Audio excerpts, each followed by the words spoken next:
So we'll talk a little bit about PathQuest Scale now, and what this does and how does it really work.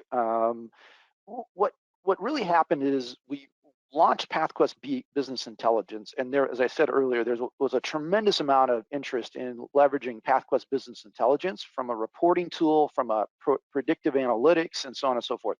The challenge that most of the firms that we discussed this with had was they didn't have enough staff to be able to accomplish this. And then how do they help their staff move from compliance to the advisory services? Not everybody has that skill set, as what Liz said earlier. So we're going to talk a little bit about that and how that actually works. So the way PathQuest Scale works is that we have a dedicated team of 3 different levels of experience. And what that means, and we'll talk about that in the next slide a little more in depth, is you get 3 levels of experience with that, from a staff accountant to a senior staff accountant to a chartered accountant, which is equivalent to a CPA in the US. And so it also helps you grow your top line and bottom line results. So what we found is that some of the firms that we work with, they're growing tremendously on the organic side, and then also start looking at the inorganic, which is the acquisition of other firms, to be able to continue to grow and scale with the white label side of our business. The other thing it does is mobile allows some of your customers to be able to look at those things from a pure dashboards and reports and so on and so forth. We were at the AICPA back in early June in Vegas, and one of the things that was discussed on a panelist was, most small business owners really don't understand how to read a P&L, and their gauge is, do they have money in their bank account? If they've got cash on hand, they feel like they're doing okay. Somebody else also said, one way to test whether or not your customers are really looking at their financial statements is put a password protect on it to see how many of them actually ask for that. So it's an interesting concept to work with people that need those financial expertise to be able to help them grow their business also. The other thing this does is we give you a concierge white glove onboarding with PathQuest Business Intelligence, and that you can have up to 30 small businesses on this particular program, and you can grow it in increments of 10 after the first 30 small businesses. And we continue to allow you to grow those. So if you have a couple hundred small businesses that you work with, you can continue to grow and focus on expanding your business. So Liz, a question for you: what recommendations would you provide to partner with PathQuest Scale? I think that for us, I'm going to use ourselves as an example. I was sharing earlier that we were trying to find somebody who was this ideal hire that could go from end to end with the life of the client. And then when we realized that that was difficult to find that person or group of those types of people to be able to scale, we started moving into this mentality of, okay, well, let's find people who are really good in this area. And so we hired into positions where we had skill sets that, maybe they were really great at bookkeeping, and maybe the next person was really great at reviewing, and the next person was really great at tax, and then somebody else was really great at communicating with the client. Those were all areas that are needed for an accounting firm. But what I found is that then you become this manager of the people. And so again, it still takes you away from this goal of trying to make sure that you deliver something that's valuable to a client. And the place that the team really wanted to be is they wanted to be able to say to the client, let's have those conversations. They wanted to be able to move into this spot of, I like that, PathQuest Scale for us, that was the part that we were missing. We wanted to be able to leverage a team, so we were being able to get all of those skill sets that we needed for the different types of roles that are necessary in an accounting firm, but ultimately move into this spot where everybody wants the client to do well. I think of our firm as being a family, and so together we love our clients, and together we want the best for them. And so we needed to move over into this spot of, how do we create an expansion of our team to be able to offer all of these different areas that we know businesses struggle.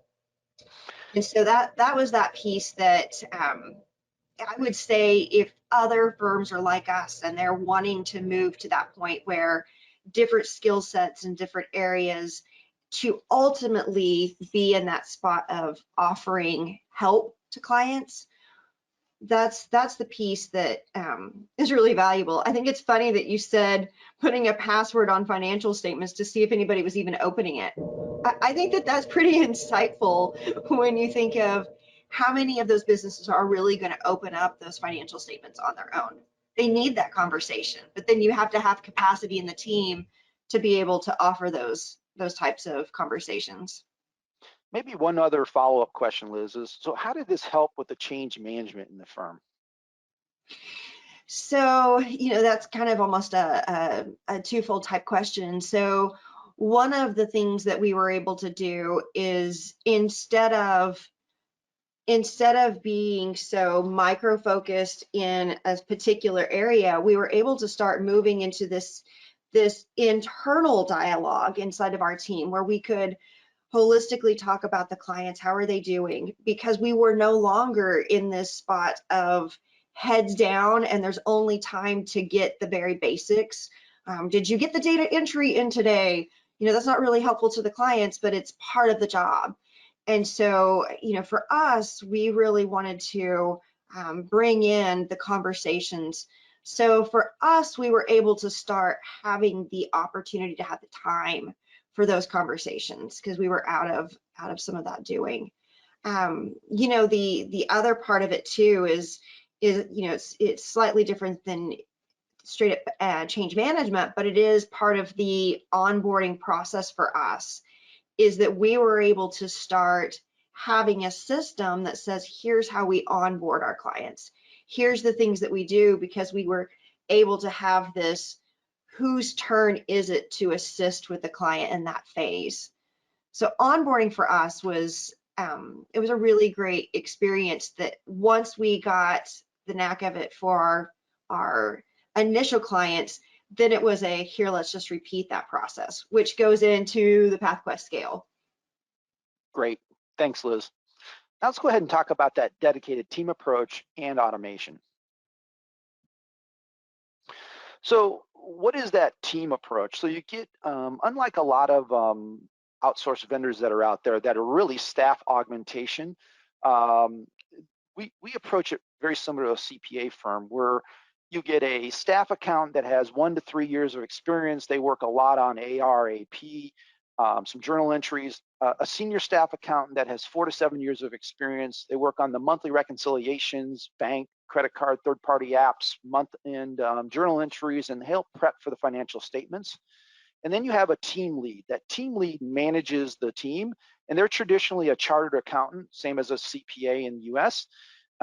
They traditionally have that 7 to 10 years of experience, and they are working on managing the team. They're your single point of contact. They have good English speaking skills, and they're focused on delivering that work product for you based off the timeframes and the standard operating procedures that we've documented. We also have a service delivery manager, and they run the whole accounting side of the business. She's got over 20 years of experience. She actually lived in the US in Chicago for almost 15 years, and then she went back to India. And then you've got an implementation manager, and they're responsible for both the onboarding of the outsourced accounting work, the workflow software, and PathQuest business intelligence. And then obviously you have a US-based account management team. And then we have that QA, independent outside of the chain of command, that audits 25% of all transactions. And Liz, I'd love to ask you a question here on how did PathQuest Scale help you overcome all the accounting challenges you were facing? Well, I think that it's been a unique experience for myself because I've got the opportunity to really talk to a lot of these team members that you're mentioning here. And what was fascinating is, how dedicated each of those different roles are to their duties. And for us, it was a great experience to be able to meet these different team members and individuals. And one of the things that we found, our team found fascinating whenever we started outsourcing, is that there was multiple people who could handle our services. So if it was a scenario like for us, as example, if we had a team member who took a vacation, we were suddenly at a standstill, or somebody else needed to come over and start taking care of that person. Well, because of having this team that has lots of different layers and lots of different people who are dedicated to helping our success and the client's success, it was okay if there was somebody who switched out and needed to move around, because we had our processes in place. We had our team members who were knowledgeable about our clients and our team. And so it was a joyful, it was kind of weird, but it was a great experience, because we did even have, like what you're calling out here, that implementation manager. We did even have that person who helped along the way to make sure that all of the things that we needed were taken care of. And one of the other things that's this quality assurance, I laugh because we really thought that we had it together and that we didn't have any outstanding questions. And when we went through the onboarding process, there were times that even a prior year was looked at to say, is everything okay here? And if there are any questions, they were asked. So we had a very thorough and excellent onboarding experience with this team approach. Thanks, Liz. I appreciate that, and we'll open it up for some questions for you in a little bit also. So, as part of the PathQuest scale, helping accounting firms automate, what we do is we also have our own workflow that we've developed. And what this has done is it allows us to kind of automate a lot of the workflows and the onboarding process to get consistent in how we help you onboard your customers onto our platform. If you have your own workflow, you don't have to use ours, but it's a way for us to help make it easier for accountants so that they can systematically complete their client project without missing steps, improving the client experience. The communication workflow also is key to being successful and productive, so we can integrate both with your firm and our firm, and that workflow can improve collaborations and responsiveness. Especially with a remote team, having a clear communication workflow can help maintain productivity and boost client responsiveness. And ideally, your workflow should go as such. Your team will get a request, a member will respond, they'll find a remedy and resolve your client's issue. Having a singular location for all your business communications will ensure that no requests and messages fall behind and that everything is visible within the proper context. So why would you want to leverage accounting workflow? An example of mapping out a workflow into the following stages: new client onboarding, document collection, document sorting, data entry, payment processing, reconciliation, and reporting. As you can see in the slide examples of the workflow that we've developed. On this one, this is really about the standard dashboard views for our accounting customers, and we have training materials available for the accounting firms that we onboard. These are just some examples of the workflow.